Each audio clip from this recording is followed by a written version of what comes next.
Keep this off of here because it's going to come across on mics and video wiggle, so thank you.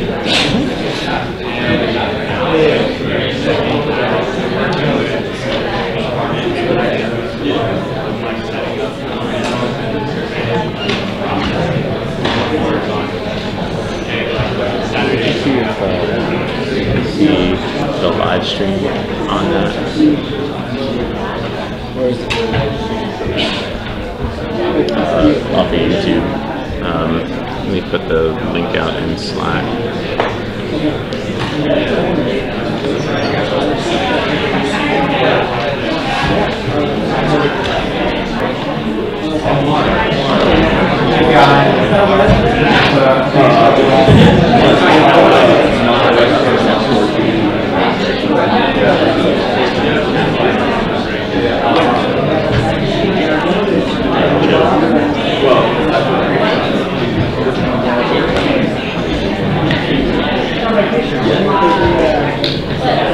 Is anyone there?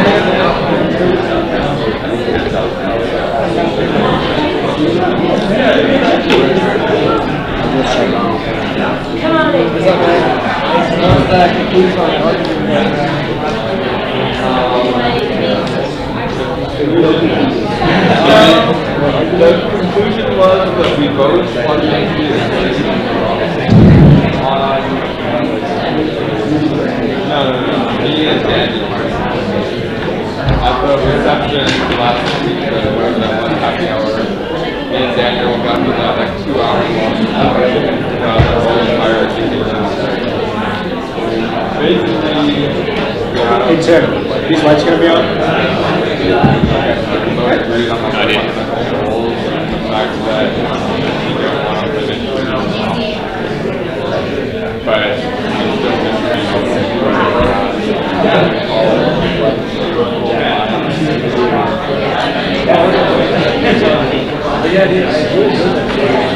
yeah, well, like I'm actually a huge fan of things, it's like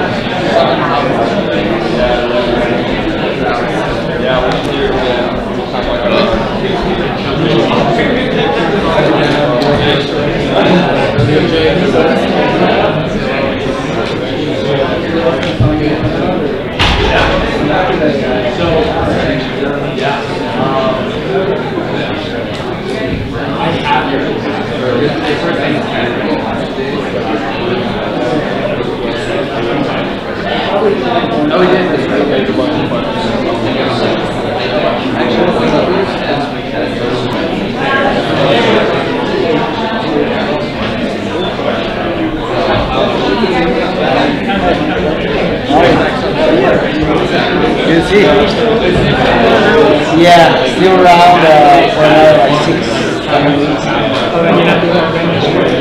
Yeah, I'm done. Going back to the work.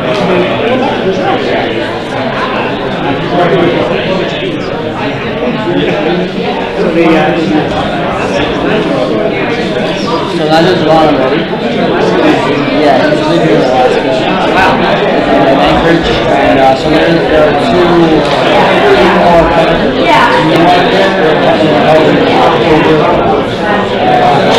One from guys,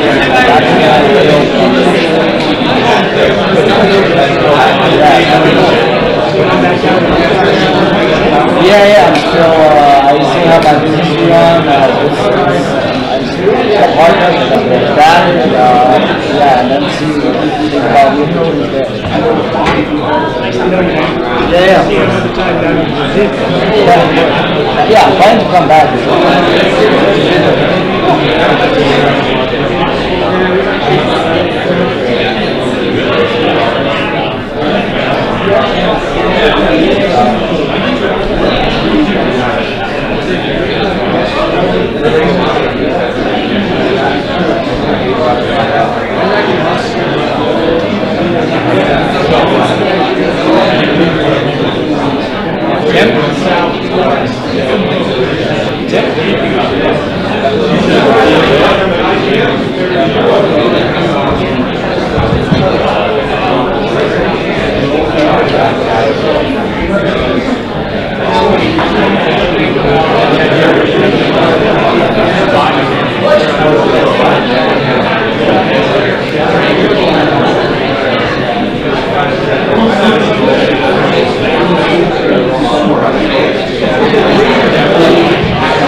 Good morning.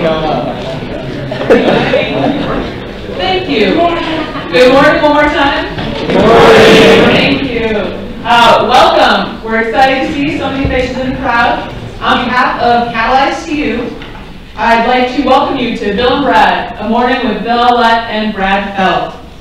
I'm Becky Kamarick. I'm the Managing Director of Catalyze CU. And I want to give you a bit of an overview of our morning today.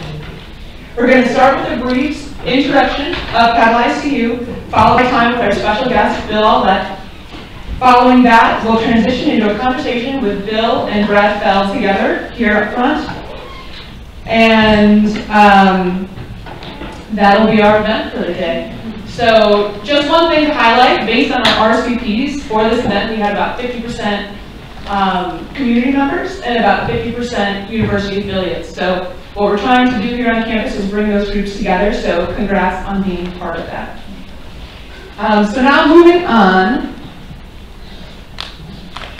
to focus on Catalyze CU. Catalyze CU is our University Start Accelerator. Every summer we welcome 8 teams who come to take part in our program for 8 weeks. We provide them resources, equity-free grants, as well as mentorship and accountability. And we are celebrating our demo day tomorrow at 6:30 at the Canyon Theater at the Boulder Public Library. Tickets are going fast, but we hope that you're able to make it. And with that, I'd like to welcome another special speaker just for a few minutes here. Sarah Beth Burke is part of the Innovation and Entrepreneurship Initiative on campus. Thanks, Becky. Good morning, everybody.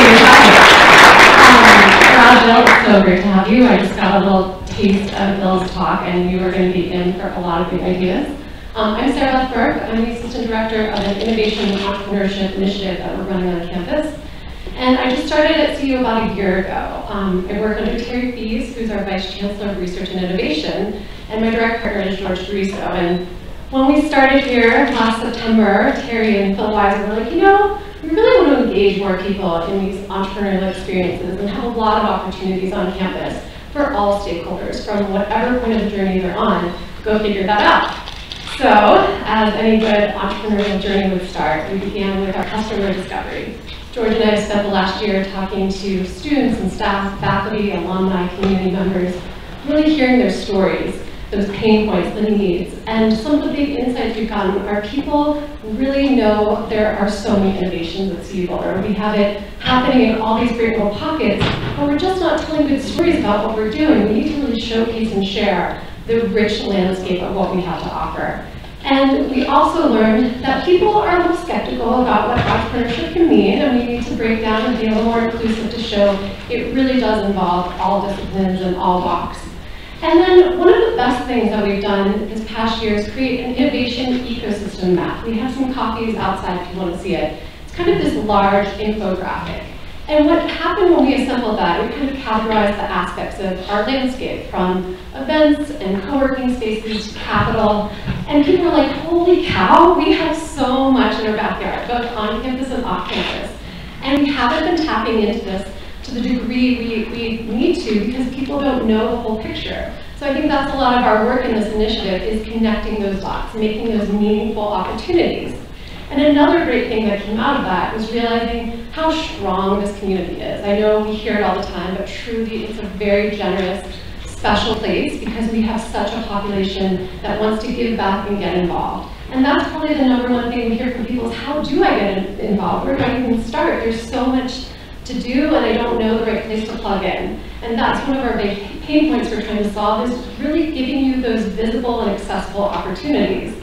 So this next year, I'm really excited because we are doing a celebration of innovation across campus. That means we'll be shining a spotlight on places and sharing stories and really showcasing what we are about at CU Boulder and how we really impact the community and the region. Some of the ways we're doing that is launching a new innovation and entrepreneurship website. So be looking for that in a couple weeks. It should go live.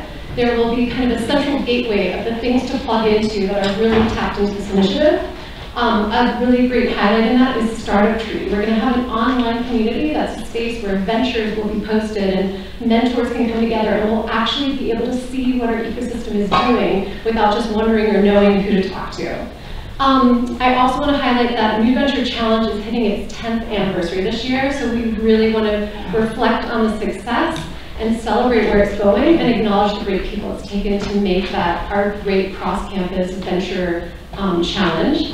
And within that, Catalyze is going to be 5 next year as well. So we understand that New Venture Challenge is getting the ideas up and stimulated, but Catalyze really takes them off and helps them fly.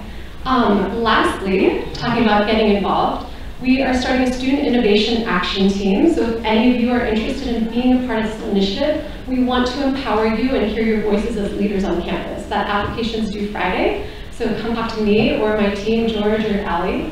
And for anyone else, community staff, just people that care or are curious, we would love to hear from you. We have a newsletter we're generating, and we have mentorship opportunities. We have some little sign-up forms if you give us your name and email. Ali has those to hand out. So we really are excited to see more of you this next year as we build this initiative, and I hope to meet many more of you. And please talk to me afterwards. I'm going to let Tim come up and get us started.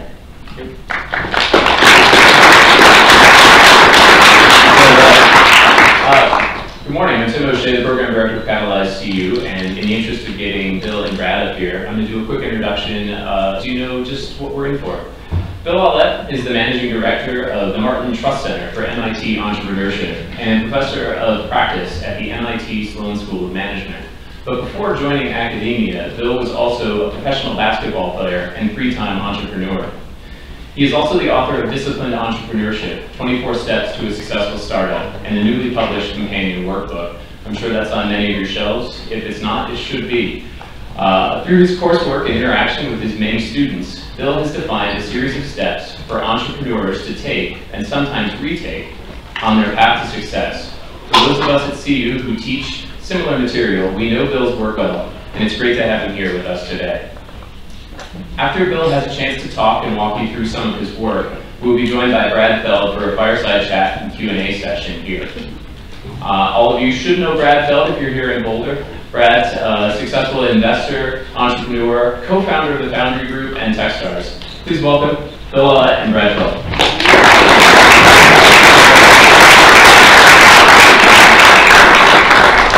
Just bring this on. So it's great to be here. I was walking down Pearl Street this morning, and it was just amazing to see all the crazy stuff that goes on, the bold hat maker that was there, all the different stores.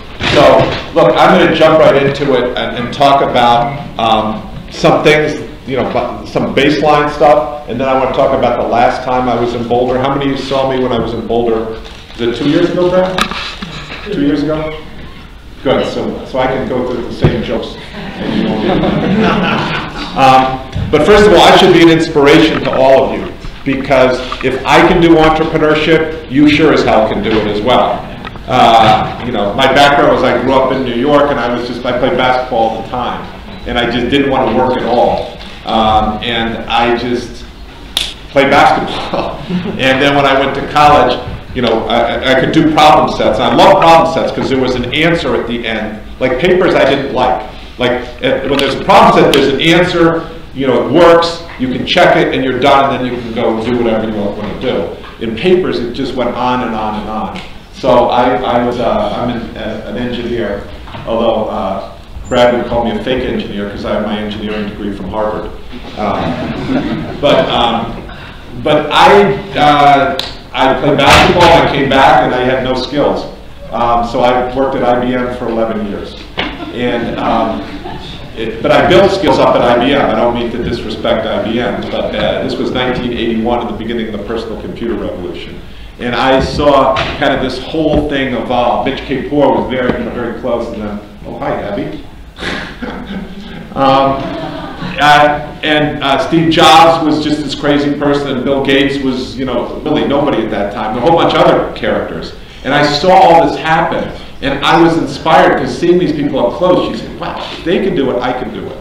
And I would assure you that everyone in this room, you can be an entrepreneur if you want to. I'm not saying it's the right thing, but you can be an entrepreneur. So let me just talk about how you do that. Let's start off with, rather than going through some stuff, let me just tell you two stories, because stories are more interesting. So, two stories. The first one, real, a guy named Nathan Ashcraft. And he was a material scientist at MIT. We call that course 3. And he took an entrepreneurship class, super excited. He was going to finish his PhD next year. He came back after the summer and said, Bill, I've got this company I want to start. Will you help me raise money for my new company? I said, what is it, Nathan? And he said, it's called Dicebolt. And it's a new membrane science that you can manufacture, and it has secure IP. And I have a value proposition here. It's 53% improvement in power output and 100x decrease in methanol crossover. And here's how it works over here, and we can make it. Because I know it's not enough to do with the lab. You have to be able to make it, and I have to have IP. And he said, will you help me raise money for this company? And I looked through it. This is basically a very good summary of what his plan was. I don't have the document. I could just flip through and say, yeah, this is a very good summary. Do you like this business? How many of you like this business? This is a quick analysis here, but you like it. How many of you don't like it?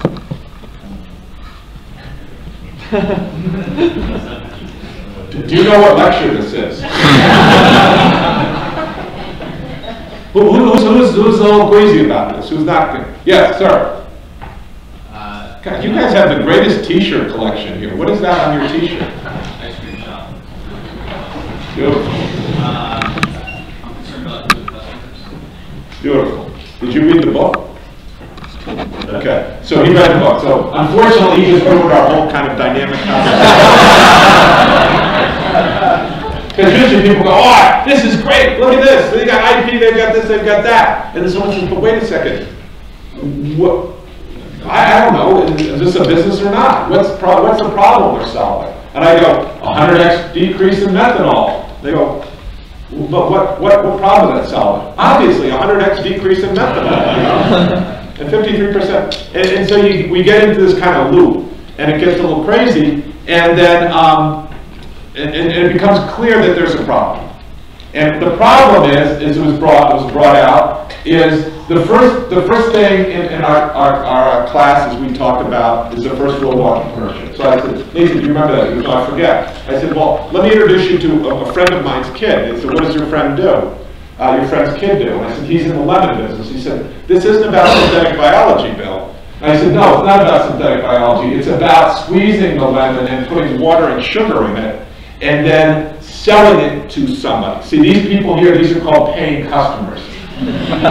This is called a helicopter mom. I don't know if you have this in Colorado. But these are paying customers. And Alex is actually getting money from them. And the first class that I went through, Nathan, said there is a single necessary and sufficient condition for a business. There's one single necessary and sufficient condition for a business, and that is a paying customer. If you have that, you have a business. If you don't have a business. And Nathan, this right here, this is what you love to do. This is a science fair project. This is a science fair project. And there's no question that you're great at science fair projects. But this is not the Martin Trust Center for MIT Science Fair projects. This is the Martin Trust Center for MIT Entrepreneurship. And you don't have a paying customer. There's no analysis of your customer in here. So this really isn't a business, and that's when you need to go back and do that. So Nathan wasn't really happy, but he got the point. And he went back and started focusing on the customer. And how do you get customers and people who will pay for it? How do you create value and extract value? Okay, so next one. So let's say we have a student. Alex is a student, and he takes an entrepreneurship class, and he goes out and basically uses his entrepreneurial skills to be a product manager at a new company in Silicon Valley. And he joins up with this guy, Larry and Sergey, and he becomes a product manager in their company and does extraordinarily well. And he said, but I always wanted to do my own company, and I want to do something that I'm really passionate about. By the way, I want to live where the weather's nice, so I want to move back to Boston. And so he does all this analysis, and he analyzes it and says, I'm going to start a Lamborghini dealership. I love Lamborghinis. I'm turning 50, and I just love Lamborghinis now. They're the coolest things in the world. And I have enough money because he made millions of dollars when he was the product manager at Google. So, but now he's coming back. He sees 2,500 people who he's identified as the excellent candidates for his for buying Lamborghinis, and he sets up a Lamborghini dealership in Back Bay. How many of you know Boston?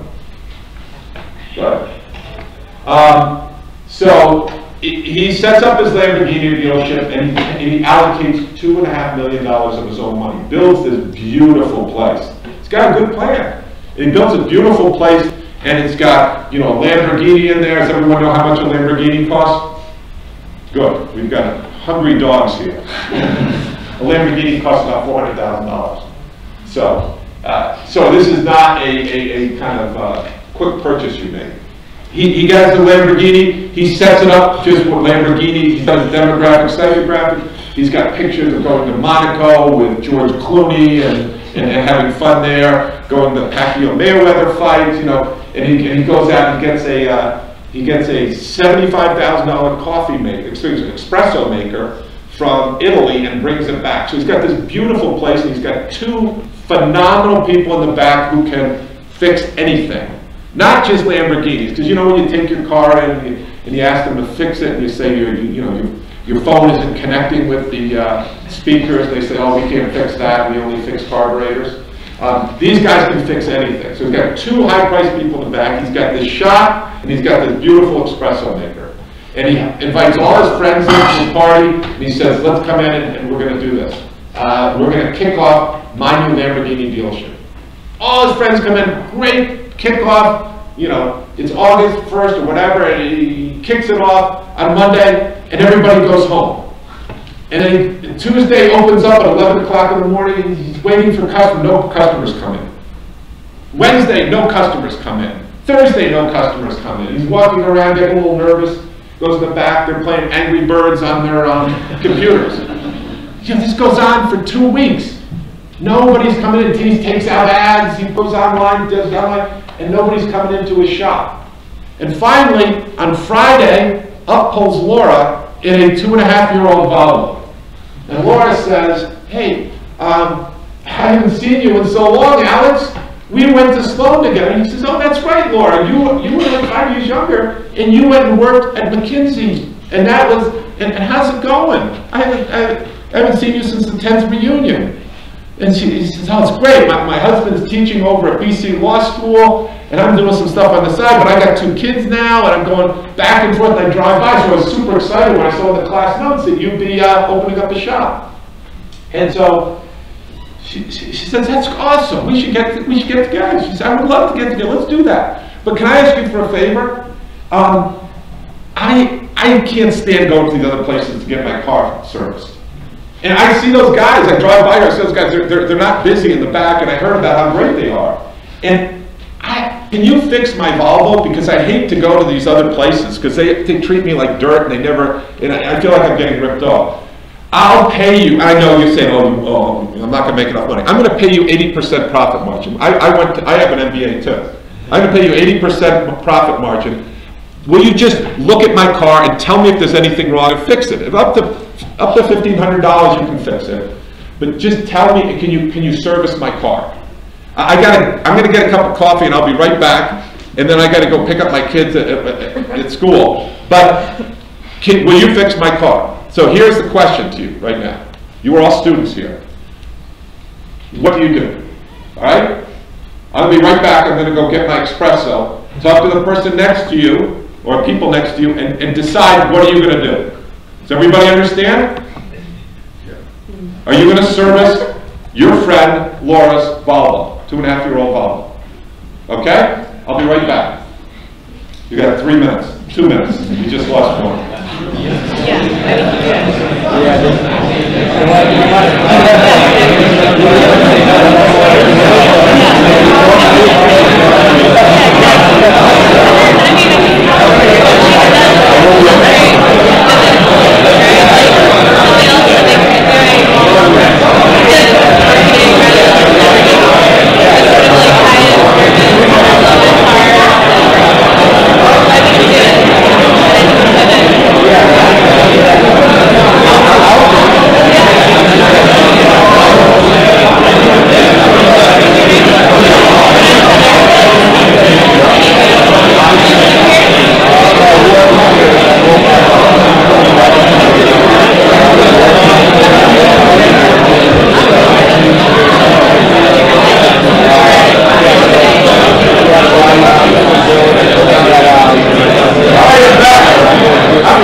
What are you doing? Me? Yes. Product development. No. You must be a millennial. Enough about me. What do you think about me? What do you think about me? My name's Laura, and I'm asking you, will you service my home? Absolutely. Why? Because I got nothing else to do. Because we live in a capitalist society. What's a single necessary and sufficient condition for a business? Paying customers, not just money. Money you can get. Paying customers is different than just money.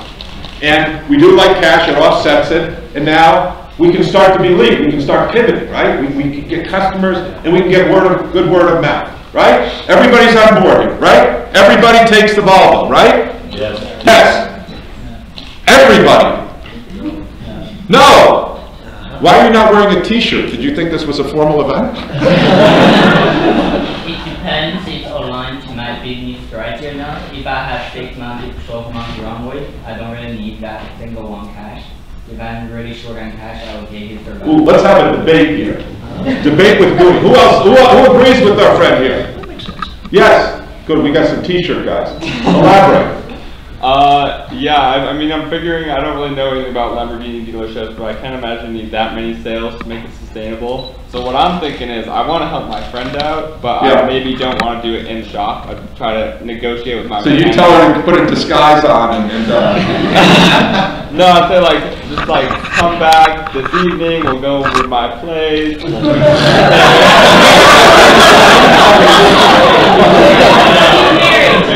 could have a sexual harassment suit here. Who else? Let's get someone from the back. Yes, sir. I would be happy if I came in and a line of Volvos, outside of where it doesn't fit the image that I'm paying for. Doesn't fit the image, right? We haven't heard that. Do we have any MBAs here? Yeah, I like it. Great. Management by arrogance. What's the word you want? You want brand, right? Brand. This doesn't fit the brand. What a ridiculous thing brand is, right? What does that mean? Like us engineers, we like definitions. Like image, okay, that's closer, right? You want an experience, but you got a paying customer, and you're going to tell her to go away? Oh yeah. Are you an entrepreneur or are you an academic? You're an engineer. You see the word black and white. Who's been an entrepreneur? Who's faced a problem like this? What did you do? What I like about her is that she's going to know people who are going to want them. Word of mouth, right? She goes and tells other people, and now. Sloan, her husband's lawyer. Yeah. Teaches law at PC Law School. They don't have Lambo money. They don't, but they know people who do. They associate people who do. Well, this is great. Let's do the debate here. Clinton versus Trump. Let's do it.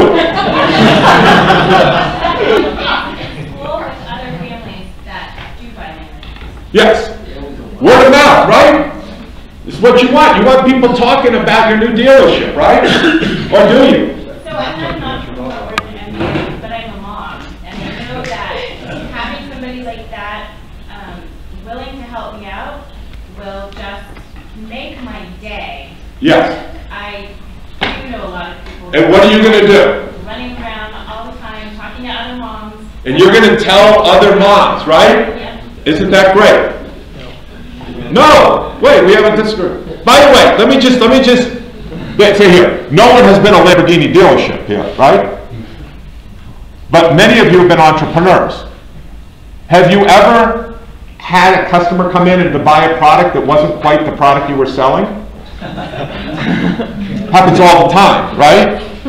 By the way, in my class at MIT, they don't remember like 90% of what I say, but they'll call me up 5 years later and say, I just had the Volvo Lamborghini problem and I knew what to do. Right? But this is perfect. The mom says, I love it. You made a really happy customer, and now I'm going to tell other people. Right? And you don't like it. You're a curmudgeon. You got to build a building over to the side for the Volvos, but you don't want it at the Lamborghini dealer. Why? It puts the wrong image out for the people who are coming to see a Lamborghini. Okay, so I'm just going to go through this really quickly now. I'm going to just fast forward to the end, which is not fun. I was just telling Brad, this is so much fun, like when you do this, because people start arguing with each other, and it becomes really unclear what you should do. It becomes a lot less clear what you should do. And anyone who's been an entrepreneur faces this problem. You want to sell A, but the customer comes in and has B. And what do you do? What do you do? And I'm not here telling you that I'm perfect at all. I am not perfect. I have taken the Volvo, and I have not taken the Volvo. But the question is, how do you think about that problem? What's the framework? And the framework is something that's teaching people disciplined entrepreneurship. That's teaching people disciplined entrepreneurship. Who is your customer if you're a Lamborghini dealer? High net worth individuals. Yes. With just huge disposable income. Yes. They probably aren't looking for a car that they're actually wanting to drive as much as they are looking for a vehicle that they can have fun in, but it's not going to be their primary vehicle. What do you do? Work with startups. Beautiful. So this is right on. So what you do is you say, who is our customer? And it's someone, and you build a demographic psychograph. You walk in their shoes. As you just heard before, you do your primary market research. You understand what they fear most in the world, what inspires them most in the world. And then you build this thing that says, it's about a 50-year-old male. Can a woman buy a Lamborghini? Sure. Yeah. Do they? No, it's much less than 5% of the people buy Lamborghinis, or are female. And so that person is around 50. And how much disposable income do they have? At least $400,000 plus the amount that it's going to cost to service and insure it. Yeah, so we know that they have over $200,000 a year, or a huge asset on their balance sheet. They're 50 years old, they have to earn a lot of money to get there. We can kind of start diving into a whole bunch of stuff in them. You know, what's their marital status?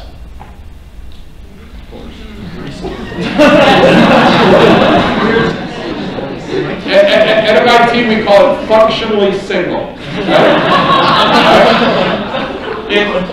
And this person is not buying. What are they buying? Are they buying the most mechanically sound product to get from point A to point B with the lowest carbon footprint? What are they buying? They are buying an image. And we know where we can find these people, and we know what drives them. These are the people who go to the nightclubs. And do they wait in line? No, they don't wait in line. They go right in front of everybody else, and they make sure everybody sees them going in with their supermodel, right? And I'm not asking you to like this person. I'm not asking you to like this person, but does this person exist? Sure. Yeah, they do exist, and there could be 2,500 of them.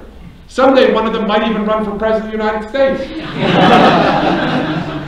Now, okay, so you got that person over here, and you understand what they are buying and how much it actually costs. Now, does the whole setup start to make sense to you? Does it make sense to get the $75,000 coffee maker? Yeah, because if you get them, how much are they going to be worth to you? Someone will start doing the numbers. They're going to be worth a lot. They're going to be worth hundreds of thousands of dollars to you. And if they like it, then they go on their private jet at Hanscom Field to the Pacquiao-Mayweather fight, and they tell their other buddies, and then they start coming down. And now all of a sudden, you're getting into the camel's nose is in the tent for those 2,500 people. We know what jobs they have. They work in the finance sector. They work in, they're partners in law firms, accounting firms. And we kind of know their world. Is this something new that I just talked about?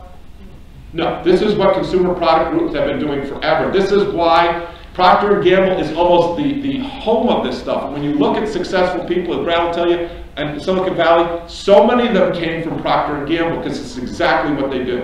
Is this profiling? This is absolutely profiling. This is not profiling to put anyone in jail, though. This is profiling to make products that are not good for people, but are great for people in all dimensions. Not just the product, but the way they're messaged.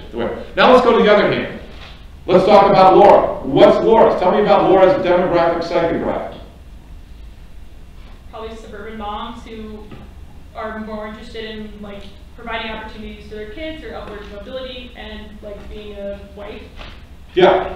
So this person's number one thing they're thinking about is their image, their personal image. What's this person's number one thing they're thinking about? Their children and safety, probably. Yeah. And they're thinking about their kids. Someone says their family. No, we have to distinguish here being married. It is not the family, it is the kids. And then the dog, and then the husband is down here, right? You're shaking your head. It's the same thing in Colorado. But they are, and so she is there, and I'm not making judgments here. I'm just saying you have to dive in to understand the psychology. And so when that person gets the solution, are you going to upsell them to a Lamborghini? The chances is possible. It's, as we would say at MIT, it's asymptotically approaching zero. Well, the husband might buy one. What if the husband bought one? Yeah, divorce, exactly. If she had $400,000, and what would she spend it on? The kids. The kids. And is she going to nightclubs and the Pacquiao? Where is she going? She's going to Chuck E. Cheese's with the friends, right? She's going to yoga classes. She's going to, these types of things. She has a Peloton. You can get this. And they're, and who are they? Well, you know this person. And they're telling other, to your point, they're telling other, soccer moms about this. And then what happens? The Lamborghini business is surrounded by soccer moms, and Alex is saying, no, wait a second, you guys are supposed to go get Dunkin' Donut coffee across the street, not drink at my espresso machine. And then if the target customer pulls up and sees all these soccer moms around, what are they going to do? They're going to get out of there, right? Because this reminds them of their ex-wife who told them how funny it was because he chased things. Now, I'm not sitting here saying you can do the opposite. You can be a Volvo dealership, and that's your customer, and then you stay true to that customer. But the moment you start taking other customers, you are in a very high-risk situation. And if you don't know who your customer is, you're making a mistake. And so, what should Alex be doing? Alex should be getting out and going and finding those 2,500 customers. He had a list of them. Go find out and pull them in and get one of them. Not take this aspirin. When he has a much more serious problem, he takes the aspirin, it makes him feel good, but it doesn't solve the problem. You got to know who your customer is. You have to systematically go through it. This idea of just, well, let's pivot and do something else. Well, that's okay if you have an app and you don't have a lot of investment in it. But a lot of things you have to do if you want to make a great company, you have to make investments in. And you damn well better do your homework before you do that. Because you want to know who your customer is and then run that play. And you can do a whole lot of hypothesis testing before you build the product, before you make these investments. And that's what we do. That's what we teach. So let me just say, finally here, this is what the book goes into in great depth. Systematically, how do you build frameworks to analyze this, to know who your customer is, who it's not, how do you know when to build the product, how do you build it in a systematic, low exposure way. So let me just say this, we had a great, I added this since the breakfast and conversation we had earlier today, is if you're going to teach entrepreneurship, and you want to be a successful entrepreneur, I would argue now that there are 4 things that need to be true. First of all, you have to have the 4-H Club, the 4-H Club of Kendall Square, not the 4-H Club in Colorado. The 4-H Club starts with the heart. To be an entrepreneur, you have to be willing to be different. You have to want to be an entrepreneur. You can't make somebody be an entrepreneur. They have to understand what it is, and they have to be willing to fight through the hard parts of it. So it starts with the heart. That's the spirit. That's sometimes referred to as a mindset. So we start our programs that get people, and I'll talk to you more about that next slide. Then the next thing is, once you want to be an entrepreneur, then you have to know what to do. You have to know what to do. You have to say, here's the knowledge, and this is the frameworks that we have. So once you have the knowledge, that's not sufficient. You then have to put it into practice with your hands. You have to make it work. I watch videos on basketball, but let me play basketball. That's different than I go back and forth often between theory and practice. In this case, knowledge and capability. So you have to be able to have the hands as well. And then the last thing, which is really important, and this came to me late, and Brad had written a book, which is a great book, and I got it for all our people at a conference, and then it's about communities. The last stage is home. It's about building a community, and this is really underestimated, and this is why I think it's really important you all are here and all the work that's being done. It's not just enough to want to be an entrepreneur. It's not just enough to know how to do it. Entrepreneurs having a community is incredibly important, because it's emotional support, but it's also contacts. It's your ability to get lateral learning from what's going on in this dynamic environment. And I cannot overstate how important the importance of a community is. Now, other people will disagree, and Brad may disagree. Paul Graham says eagles don't fly. I don't buy that. I've seen it differently. And sure, there will be people who go off on their own and do things. But this support group is not a new concept. It goes to the law of the jungle by Rudyard Kipling. And he said, the strength of the pack is in the wolf. Yeah, you need strong individual wolves. But the strength of the wolf is in the pack. And so when you take strong wolves and you put them into a pack, they can bring down IBM, which the US Department of Justice could not do. You can take down Microsoft, as many have done. And you can take down Google, and you can take down Facebook. But it's not, but you need a community of people to do that, supporting each other at all hours, and we'll probably jump into that. So this is just says, you know, what we talk about is if all the fish are swimming this way, you need to be willing to swim the other way. And not only be willing, endorphins need to be released in your body to be trying to do that, and even if it doesn't work, you support other people who are doing it, it's a great thing. At MIT we call this hacking, but people think hacking is a criminal behavior, so I put creative irreverence on here. Taking on the system. And this is what we talk about. It's more fun to be a pirate than to join the Navy. So we have this, you know, pirate theme at our center, and we're different. When you come into it, I was insulted by, I felt insulted. Brad said, "You look so preppy today." I was like, damn, I know that. But at our place, we welcome everybody. We're so proud when people come in and they feel totally relaxed. Be it anyone in the world, engineers, business people, designers, even people from Harvard. Anyone can come in there, right? But it's not enough to just have the spirit. You have to have the skills, as we talked about. So this was the last time I was here. I talked about we want to have the spirits of a pirate to be a successful entrepreneur. But simultaneously, what people don't understand is you have to have the execution skills of a Navy SEAL. Once you decide what you're going to do, you got to be hyper-focused on it to get it done. Because you don't have a lot of resources, you don't necessarily have a lot of time. But you have to be willing to do both simultaneously, and that's kind of the dichotomy. This is how we put it together, a toolkit approach as opposed to an individual approach. So when you see that, you know, there's a book to do this, the book is really an amalgamation of best practices integrated together to show you how that's done, and things outside of what is normally considered the entrepreneurial world. And this is the map that goes through who's your customer, what can you do for your customer, how does your customer make a decision, how do you make money off it, and how do you build it, and how do you scale it? And people say, can't you just simplify it down to 4 steps? And the answer is no. This is hard stuff. So I think here's the new book that just came out, and now I could go on and on, but I will not. I'll bring Brad up, and we'll try to go back and forth on this. And let me just say, it's much more exciting, as you saw in the earlier session, when we challenge us about what you think, because we'll talk, but please challenge us. So this is the new book that just came out, which I'm supposed to be. It's $17. And I say someone has called this epic, between epic and legendary. That person was me. But this was the reader for our class.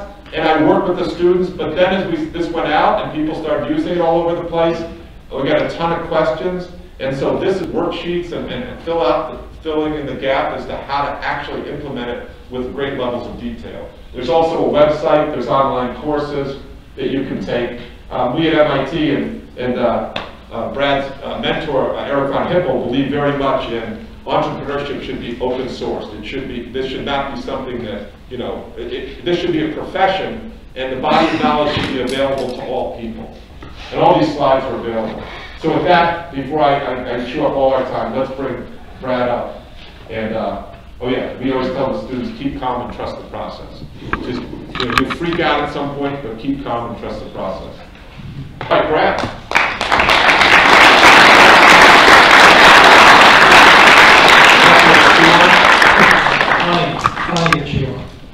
So,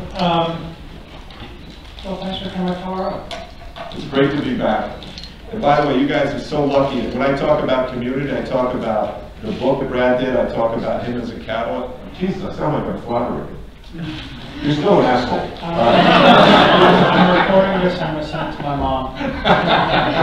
No, but what he's done here is amazing, and you guys are very, very grateful. You're very, very lucky to have this. And I see what you do and what Fred Wilson's done. It's really catalyst. Yes, there needs infrastructure, but you also need catalysts. You need institutions like CU. But you do need, it comes down to people. So thank you for what you do. The Boulder thesis is often referred to in my talks. Okay. So you just gave us the 30-minute version of the entire semester's worth of discipline entrepreneurship. what was the motive, sort of motive force that caused you to start to have this notion of disciplined entrepreneurship? So sort of wind back to the beginning, before you'd written the book and before you'd instantiated it. What was going on? Well, we went through this together. I mean, in some sense, we went through it together. I was, and this idea that you have to be 21 to start a company, it's hogwash. I mean, I worked at IBM for 11 years. I was 35. No, I was more older than that. But I went back after working at IBM for 12 years to MIT. And I was in this program called Sloan Fellows Program, and I decided if I didn't leave IBM, then I would spend the rest of my life at IBM. And so I started a company called Cambridge Decision Dynamics, which is in deep stealth mode now. That company lasted for 2 years. That deep stealth mode means it failed, it's out of business. And for that 2 years, I had 4 kids, I had a mortgage, and I had a wife that asked me almost every day, why are you doing this? Why did you leave IBM? You know, we would have had benefits there. And I learned so much there that was invaluable to me. And I always thought, why didn't I learn that at MIT? And as I got, I was successful, which I was not successful in this first one. Be clear, the first entrepreneurial venture you have, I think it's true for you too, is a learning experience. It's like that first pancake. And it's the nature of it, it's apprenticeship. You go out there and you make mistakes, but that's how you learn. And why couldn't I learn that when I was at MIT? And I was very frustrated, and that was the driver for me to create a course where you could learn what I learned, essentially Cambridge Decision Dynamics, not when I was out in the real world, because it's a safer space than the university. How many years did it take you to go from, all right, I'm going to figure this out, to you felt like you had mastery over the concepts in discipline entrepreneurship? I would say 15 years. 15 years. So a long journey. Yeah. And during that journey, what was some of the, maybe, 1 or 2 of the big foundational challenges that you ran into? Well, first of all, you don't know what you're doing, and so you have to get, and you talked about this, Dan Schwinn, I don't know how you know Dan, but Dan Schwinn was an enormously valuable mentor that took me and took Thomas Massey under our wings and said, look, you made that mistake, but here's what you should do. This is the power of the community. And you were helping out, you were mentoring Thomas Massey, so, and having these mentors was really incredibly important. If I mean mentor, I mean someone who really cared about your development. They were more helping you learn how to fish. So I talk about entrepreneurship now being a craft. It's not science where if you do A and B, then you know that C will happen. It's not deterministic. Nor is it art where it's for a chosen few, where it's about feelings or something. It's a craft where the first principles that if you do, you get right, your odds increase. And it's an apprenticeship that you have to go through. So for me, I really understood, I would say after 15 years of being an apprentice and then kind of going out on my own, that I feel like I was a, quote, master. But I don't think that's an intellectual thing. That's not because I'm smart. It's just a craft is something you go through a process like that. So I get asked a lot. So can I ask you a question? How long did it take you to feel like you were a, and I don't mean this in an egotistical way, you were a master. How long did it take you? I don't feel like a master. Uh-huh. I would say that I try to approach almost everything I do from a perspective of learning in the moment around what I'm doing, rather than feeling like what I've done has been mastered. So that's a good point, and I love these how you built it when the gal who did WeWork, his whole mindset. And I think I'm using the wrong word master, but when did you feel confident? It's like, you're a basketball player. There's some point at which you know you can get on the court and your confidence level is higher, even though you're still hungry and you're learning. But how long did it take you to feel like you could give other people good sound advice, and of course you're always learning. Yeah, confident is an interesting word. So in my first business, which I started when I was 19, and had a partner join me when I was 21, and then we sold it when I was 28. So I ran it for 7 years effectively with a partner, grew it up. For much of that period of time, I was carrying around 2 emotions at the same time. One was a lot of confidence, not arrogance, but confidence in that we were good at what we were doing. Yeah. That first business was a custom software company. Yeah. It was in a time period between the late 80s and mid 90s where PCs were new, and writing software on PCs for business applications was hard. And our company's motto was, "We suck less." And the reason that became our company's motto was that most of the time when we got hired, our clients, who were typically small and medium-sized businesses, had already spent, you know, somewhere between $10,000 and $100,000 trying to write software for their business from another consultant or some people we hired that hadn't worked. Yeah. And so our job was to set the tone early on that it was hard, and the fact that they'd spent all their money already wasn't our problem. Yeah. And our job was really to suck less than the previous people that they'd hired. So I sort of carried around this notion of confidence, and I'd say quiet confidence with humor. Yeah. Because it was hard and lots of things didn't work right. Yeah. Combined with this daily feeling of having no idea what was next. Yeah. And constantly encountering problems that I had no idea how to think about them or what to do with them. Yeah. And you know, the question you asked is, when did I get to the place where I felt comfortable or confident with my ability to share those and mentor others? Yeah. And I'd say almost immediately. So one of the things I did very early on in my first company, after we got to a certain size, maybe 2 or 3 years in, was I joined an organization called Young Entrepreneurs Organization. It's still around today. It's called EO. There's 25,000 members. And the requirements at that point were you had to be under 40 and a founder of a company with $1 million or more in revenue. The way that that then played out was I finally found my peers. Yeah. So I found people who were like me for the first time, struggling with the same stuff I was struggling with, working on totally different types of companies. I mean, I knew somebody who had had developed the largest concrete manufacturing company in Massachusetts, which turns out to not be that big a company, to be the largest, because there's like hundreds of them. But his challenges were not dissimilar to my challenges, because most people didn't love their concrete vendor. Yeah. One of those things. I did. You did? I did. Well, Henry wasn't loved, and you know we had a lot of the same struggles in business. So what I realized at that moment was that in fact peer mentorship was the most powerful for me. Having other people that were going through the same kinds of struggles you were going, and being able to learn from each other was where the power was. The other piece of that is that when I had mentors, and I was talking to one of my longest standing and closest friends on the phone today, Len Fassler, who bought my first company, and he's in his mid-80s, and we're still very close. I talk to him once or twice a week. There was a moment in time with us working together on another company where he said that he was learning more from me than I was learning from him. And I never felt it. I always felt that I was learning more from him than he was from me. But that idea that the mentor-mentee relationship becomes one that's bi-directional, I think that's the moment at which confidence started to come together for me. Yeah. The last thing I'd say on this, which is... Can I just jump in on that? I want to reinforce this point to everybody here, because in some sense you have the curse of knowledge.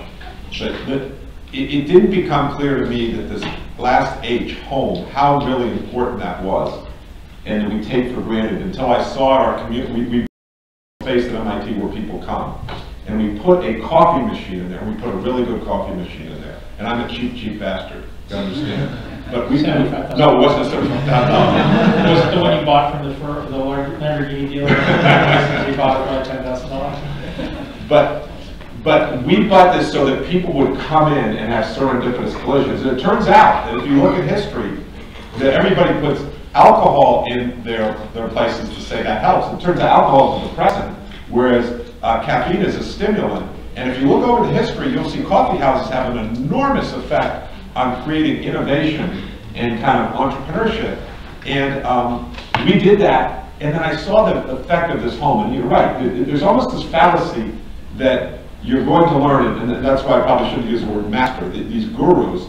And when you come to a class at MIT, and you think you're learning from the one person in front, this hierarchical model, you actually, it's a bit of a head fake, because you learn so much from each other when you work on this, and building this group that can help you at 3 o'clock in the morning when you have a question.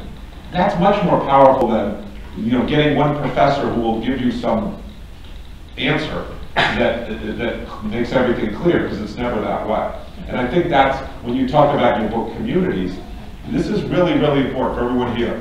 Building a community, give and then you'll get much more back. As you were saying, you know, Len was learning from you. He was giving to you, but he was getting more back. A brilliant point.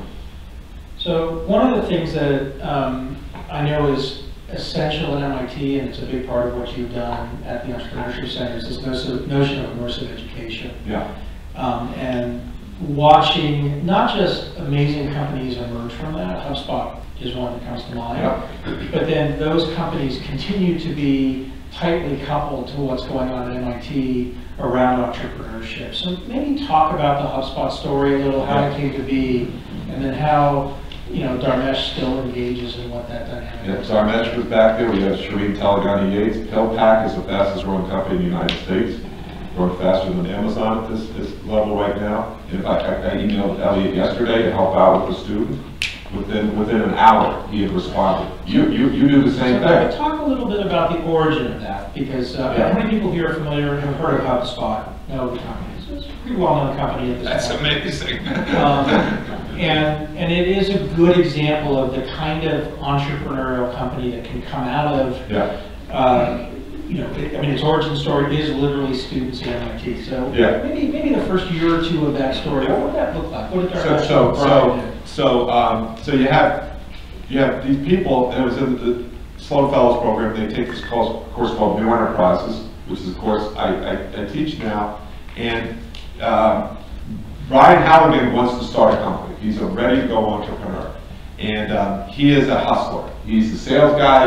You know, he worked at an intern at a VC firm. He's a real hustler. Worked at Parametric Technologies, and he is determined to start a company. Dharmesh is a geek.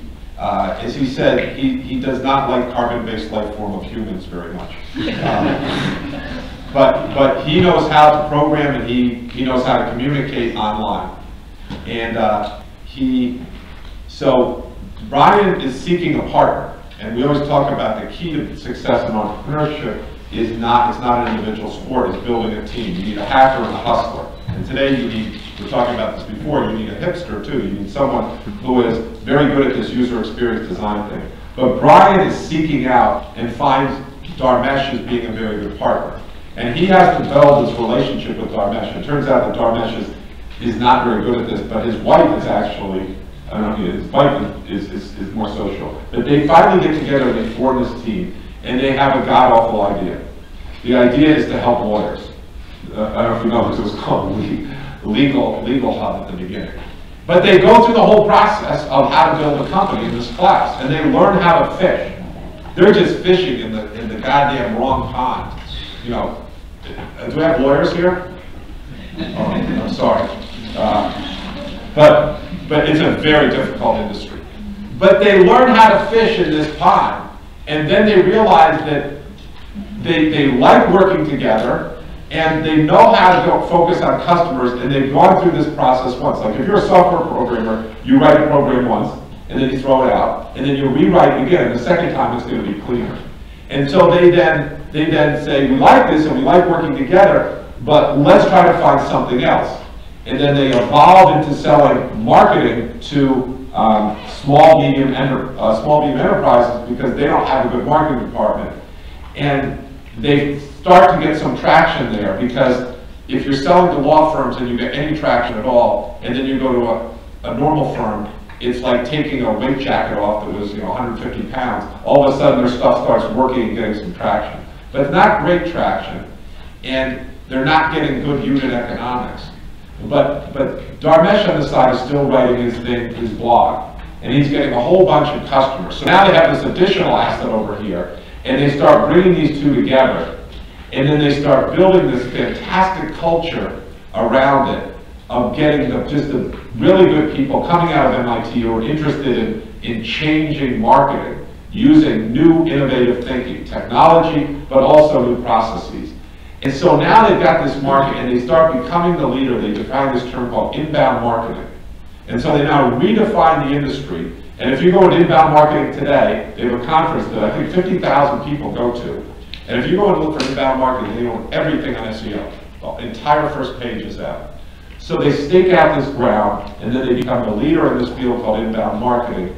And it is the right direction. And as this wave continues to come, they are the first ones there with a surfboard. And they continually figure out how to stay there and grow their surfboard, because they have very good people and they give a culture to allow them to innovate, because they know there's great opportunities there. Going public, a $2 billion plus company, just made another acquisition yesterday. And if you ask them, it's all about culture. It's not about the original idea. It's about the team and the culture to allow these people, getting good people and allowing them to be creative over an opportunity. And then when it's not creative, not penalizing them, but saying, you learned something, let's redeploy you in another area. If we had Dharmesh and Brian here and asked them the question, what did you get out of, what did you and what did HubSpot, other than meeting, the two of you meeting each other, get out of MIT? What did that do to essentially accelerate the creation of your business? Recognizing the questions against the backdrop of CU is going from a place where today there's a lot of entrepreneurial activity across campus in lots of different places, but they're starting to become more focused across the institution around the notion of entrepreneurship more broadly. Yeah. What would Dharmesh and Brian say were like the things they got? They got support. They said we came out of the loins of MIT because they got a supportive environment, a safe space in which they could try this legal spot. And then they could fail and they could pick themselves up, and there were people that said, that's okay, we'll help you get to the next thing. They got mentorship, they got money, they got emotional support, they got contacts, they got, talent. So for them, they would say it was pretty much everything. And that's why they continue to be deeply involved with MIT. And like you said, it was like your mentor. You felt he was giving to you, but he was on the other hand saying, I'm getting as much out of it as you are. What do you think are the biggest misses that most universities have generally around entrepreneurship that you and MIT have figured out that you're doing better that others could learn from? They focus on the wrong thing. They say the metric is how many companies did we start? How much money did they raise? That is a metric for an economic development agency. That is a metric for an investment firm. That is not a metric for an educational firm. Educational institutions should be teaching people how to fish. They should be creating entrepreneurs, not focused on the companies. You say, well, isn't that the same thing? It's not. Because the first data shows that the first company you start the odds of that being successful are actually quite low. His story is actually quite unusual, but it's also unusual, quite honestly, because he went, and I didn't go to undergraduate at MIT. He had real skills when he came out, and they were very much in demand, and he had business, savvy to be able to use that to kind of get going. But most of us don't. But most institutions need to focus on the educational aspect of it to create entrepreneurs, to give them a safe haven. And if they shouldn't be, I just had two send me the other day, they said, we have sad news, we're shutting down our firm. And I said, that's fantastic, because you shouldn't settle for mediocrity. You should, just like, if the firm is going to go along, if this new company is going to go along and be like this, you should not do it. You should force the thing to fail and then decide whether you're going to do it again and then come back around, because everybody wants this thing that's going to be high growth. And all of you in this room, you're very high qualified. You shouldn't settle for mediocrity. You should, if it's not going to work, close it down like I did with my first one. That is a very powerful learning loop, and then go for the really successful one. And I think educational institutions, frankly, to get into investing are going down the wrong route. I think investors should invest and educators should educate. And educators make bad investors, and I don't think investors make the best educators, because that's not their primary mission. Investors have to get a return. That's what the MIT endowment puts money in. They have to get a return. When you're acting as an investor, he has to get a return. If he doesn't, he's out of business. So, that's my take. What's your take? Well, I was going to ask you another question on the dimension of that. Hey, you got to answer some questions here too. I'm going to ask you another question. So we have, CU has an accelerator called Catalyze, which has its demo day tomorrow night, and some of the people from the program are in the room today. MIT now, and you started an accelerator as well, which had rebranding recently as Delta V. Delta VDT. Can you talk a little bit about the origin of that, why you started an accelerator, and sort of how it's different than, say, for-profit accelerators? Yeah. So by the way, he's asking a question that we work closely together on here. There are a lot of the concept of an accelerator has proven to be a successful one, and for the reason that you know what people just kind of going. Incubators had their day. There's a role for incubators even today, but incubators are places that make you comfortable, and think about it. An incubator for chicks. You rub up against nice chicks. It's warm. The temperature, humidity. That's not what entrepreneurship should be about. Entrepreneurship is about comfort. And so the movement to accelerators turned out to be very successful because it forced people to either go like this or go like this. There was a forcing function that said within 90 days you got to do that. If you don't, you're this. But if you do, we'll help you go like this and not let you stay in this living dead state. And I thought that was a terrific tool in the private sector that we should look at for the educational sector, because we were taking these students and they were like an egg going up a conveyor belt, and then when they were done, they would just fall off. And what do we do? Well, try to get in Techstars, try to get someone to fight you, but we're kicking you out of the house because we don't have enough room to be able to keep people there forever. And so we said, why don't we take this accelerator concept, and for 90 days, we're going to take the students who are the most committed to it, the students who have made the most progress on teams, and we're going to give them full time. We're going to give them $2,000 per student per month, and then we're going to have $20,000 that they can also get, and we'll take zero equity because we are not investors. And by the way, that leaves these students, when they're done, much more attractive to investors, to other accelerators. And that's what we did. So we had 90 days just all out. Now, if we gave you that money, the deal was, A, you were not going to take another job. You working full time, you're here, you are part of our pack, you're part of our cohort, and you're going to help everybody else. There's no, and they say, but I can get $11,000 from Goldman Sachs. Good, go take it. If that's what you want, you go take it. You're going to get $2,000 here, and we own you basically for 90 days. And the amount that you can get done when you work full time on something is extraordinary. When you're taking 5 classes, it's very hard to make a lot of progress because it's just you hit a hard problem, you can't focus on it because you got to do this problem set over here, and then you got to go to some party over here. It's just natural. But we force them to deal with all that in 90 days. And there's this other thing that we talk a lot about we're doing is we set up board meetings every 30 days. And this was really great because students had never had that. They've had mentorship, but this idea of a board meeting.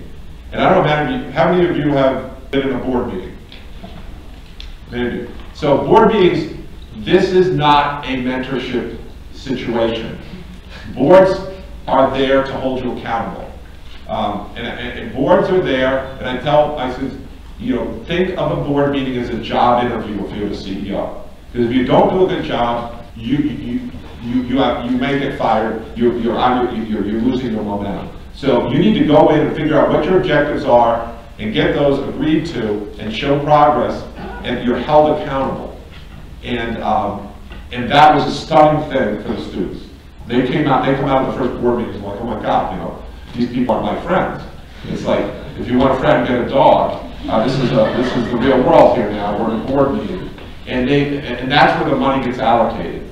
And so this changed behavior. This really changed behavior. They learned about accountability. They learned about the real world. And those people come out of it. Not all of them make it. Not all of them make it, but that's the real world. And they come out of it and they're ready. If you want to see them, you can see them at entrepreneurship.mit.edu on our demo day. And it's a huge day at MIT. There are thousands of people there, and then it's thousands of people online. And those students know that they get that big stage with bright lights, but they got to get the job done. And so for 90 days, we work them hard. They get some money. They get lots of mentorship, specialist help, all of it. And this has turned out to be a really good thing.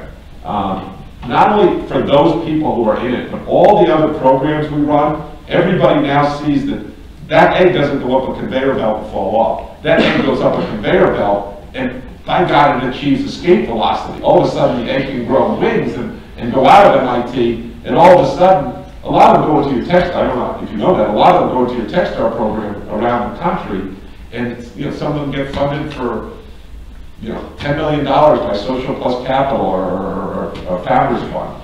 And it's just, when you have that ramp that you can see there's something out there, all the other things along the way become more useful to you. You build your community, you take the lessons more seriously, and you have these role models. I mean, it's a very common thing in sports.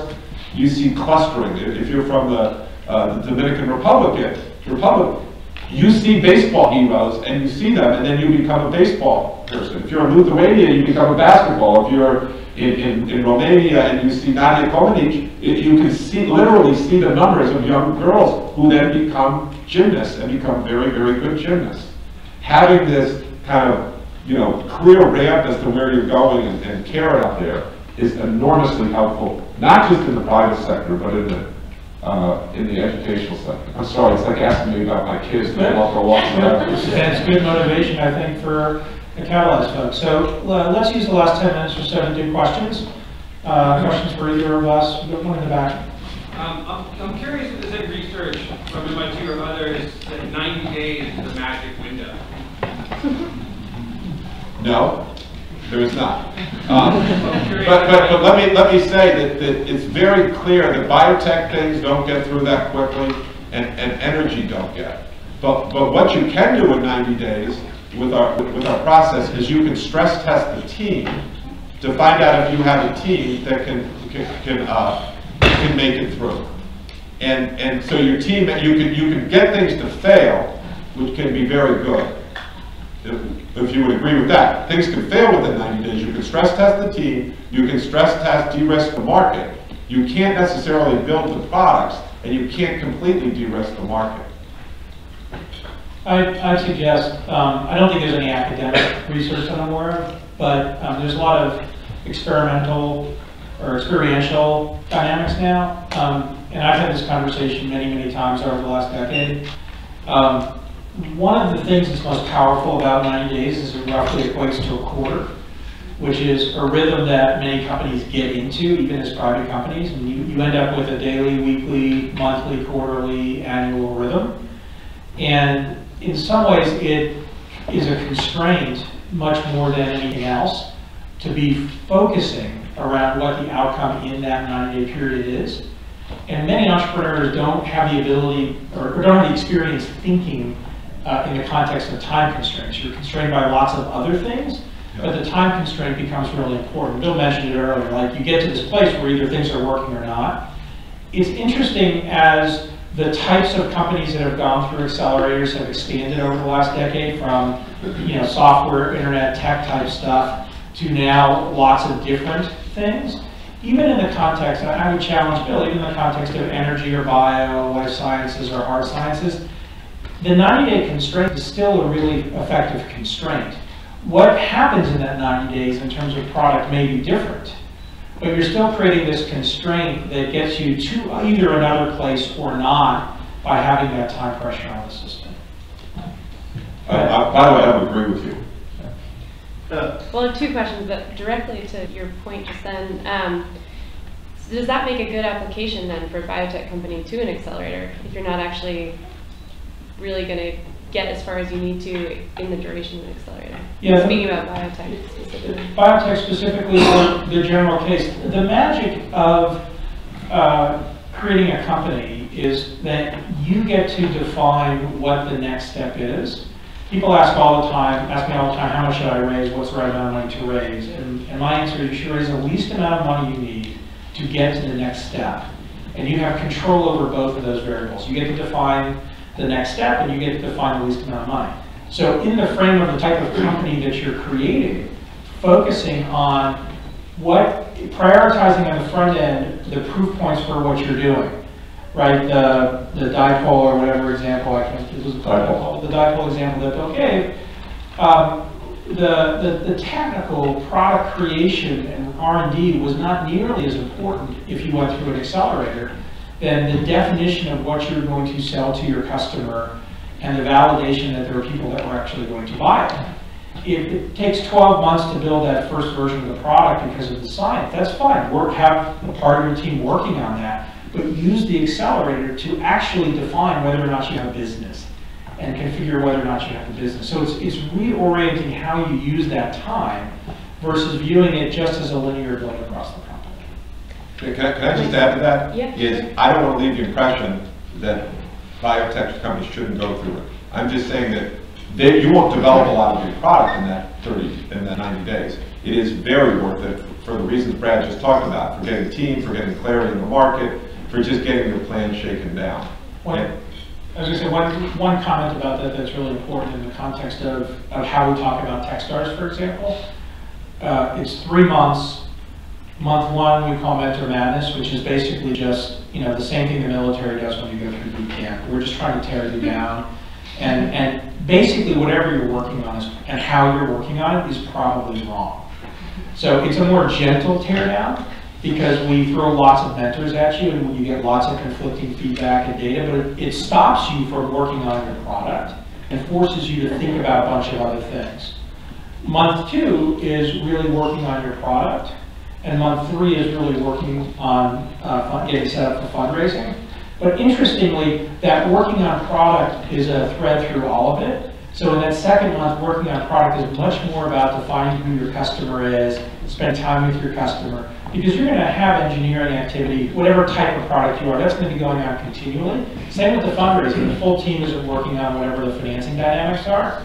You've got a set of the team that's working on that, usually the CEO, but the rest of the team is probably working on product. So it's this interesting sort of segmentation around the beginning of the entrepreneurship activity. And again, going back to the question, constraining it really is a forcing function for those activities because you can spend a lot more on any of them. That actually, sorry, I don't want to monopolize, but that leads to my second question, was about exits. We've been talking a lot about beginnings and starting. Like, what is the mindset around exits? Do you have to have that at the beginning? Like, do you have to kind of know, do you have to think that you're going to be on that accelerated path in order to be successful at all, or do you need to start thinking about where? I think the worst thing a founder can do at the beginning of the journey is spend any time thinking about exits. Okay. There's a couple of things that are going to happen, right? One is you're going to fail, that's going to be your exit. But it's one step along a long entrepreneurial journey. So you can work on many other companies through your entrepreneurial career, not just that one. The next is, the company's going to make some progress, and you as one of the founders might exit. You might exit voluntarily, you might get fired, you might have conflict with your partners. Again, one step along an entrepreneurial journey. Number 3, the company might be acquired by somebody. The acquisition could be for life-changing money, or it could be a graceful sliding save, so at least people have jobs and you don't have to shut the company down. You could ultimately take a company public, or you could be running it 40 or 50 years later. Right, so like at the beginning of the journey, the path of those things is not relevant. Bill's comment earlier is really important, is that investors are focused on getting a return on their capital. So at the point that you engage with investors, that conversation starts. But any early stage investor that wants you to define your exit probably has no fucking idea what they're doing. Because there are really only 2 ways companies exit. You either get acquired or you go public, for the investor. Let me just double down on this. There was this time where he was talking about exit strategy. And entrepreneurship is just such a lemming field in some ways, which frustrates me to know when these terms come up and everybo's asking about them. Which is why Silicon Valley, the TV show, is so hilarious and so depressing at the same time. But there was this, and a little anxiety producing. You're laughing, I'm living that. You're like, oh, that's so funny. Bill's one, stop that. But there was this whole thing about exit strategies, and that was really, really good. And I just came from a board meeting, by the way, of a company, you know, I shouldn't name, but they spend all this time about like, oh, we need to be. As an entrepreneur, you should focus on very specific things. In Maslow's hierarchy, so let's start at the bottom. Who is your customer, and are you creating significant value for them that's unique? And all the time that people spend talking about this other stuff, if it takes you away from doing that, it can be very, very destructive. Now, as you get to the point where you're creating value for a customer, and you're able to extract a reasonable amount of rent for that, and that relationship gives you a very high net promoter score where they love you and they're telling other people, then guess what? There are tons of people who can come in and tell you how do you monetize that for exit strategies. That's relatively easy. The hard part what entrepreneurship focuses on is who's your customer, how do we create value, and how do we extract enough rent from that to create this thing where we have super happy customers that are keep going, and we get in this virtual cycle going on. Next question. So, you showed earlier the fish going one way. Yeah. One happy fish going the other. Yeah. What you just said, I completely agree with what I live and I like and I know. But then I'm going to leave this room, and 9 out of 10 people I'm going to encounter aren't just going to tell me the opposite of what you just said, but they're going to tell me I'm wrong for thinking what you said. Yeah. So how do you develop those skills so that you can go out in the world and say, I know this is right, my NPS is good, I'm creating value every day, this is fine, and then I met an investor who wasn't Feld, and he told me, wow. Yeah, well this by the way is one under, this is, I don't know if you've read it, it's one of the books you're writing. If I was prolific as Brad, I would have written this book about the importance of how to handle mentors. Because this is an incredibly important skill for any entrepreneur. Because, and I tell my students this, I say, I'm going to give you advice, but here's what's going to happen. You're going to listen to my advice, and then what's going to happen is, I'm going to end this meeting, and then I'm going to have another meeting, and then I'm going to go get out in my truck, and I'm going to drive to my house. And then I'm going to turn on the TV, and I'm going to watch Stephen Colbert, and I'm going to have a drink. And I'm going to laugh at Stephen Colbert. And I'm not going to be thinking about you, because this is your problem, and you have to fix it. And do not call me at 3 o'clock in the morning, because you have to take the input that I gave you, and the input that Brad gave you, and it's up to you to pull all that together, and to figure out, and you live with it. Now that doesn't mean when someone tells you, you should say, you're stupid. You know, you have to figure out who are the right mentors for you, and then you have to say, what is a good impedance match for me? What works for me? What works for my situation? And nobody can tell you that. I mean, one of your great people from here, Hunter Thompson, said, people always look for that person who has the answer, and that person doesn't exist. The thing about a startup venture is it's something that's never been done before. And who has to do it is you. And so there is no algorithm. You know, Brad has never done it before. I've never done it before. No one else has ever done it before. That's the beauty. And you have to do it with your skill sets for your situation. So this skill of taking different mentors is incredibly important, but you have to be skillful at it. And you have to narrow it down to the ones that you agree with. And then figure out what one's giving you, but you have to own it. Let me just say one last thing is, I just mentioned PillPack, and Elliot Cohen worked for me as a student and all this kind of stuff, and they're going great. And we had him in class, and I said, Elliot, when did it take off? And he said, when I stopped trying to convince skeptics, and I just embraced the believers. He said, then my business took off. I stopped trying to deal with this negativity. I found the people who believed in it.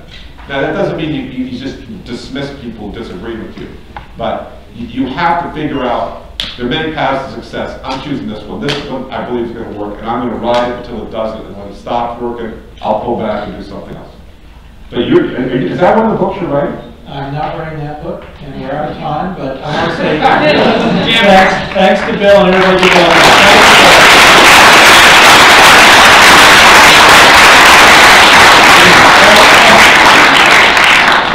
Thank you all for coming out, and thank you, Brad. And by the way, you can send us questions on Twitter, too. We'll respond. Everybody feel free to stop by the squad table outside. Get a mask with 24%. We look forward to seeing you at demo day. Have a great day.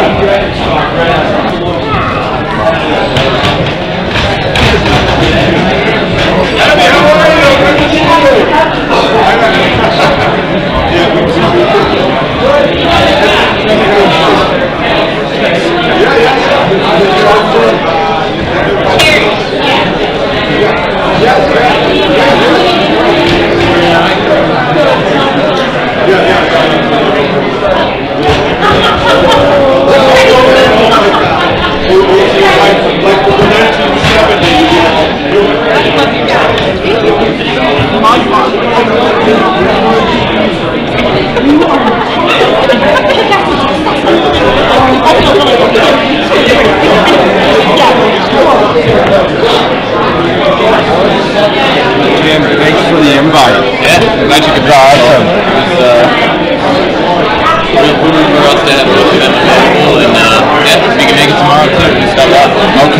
Yeah, tomorrow might be a little rough, but I'm really psyched. It was fun being able to get over here today. So.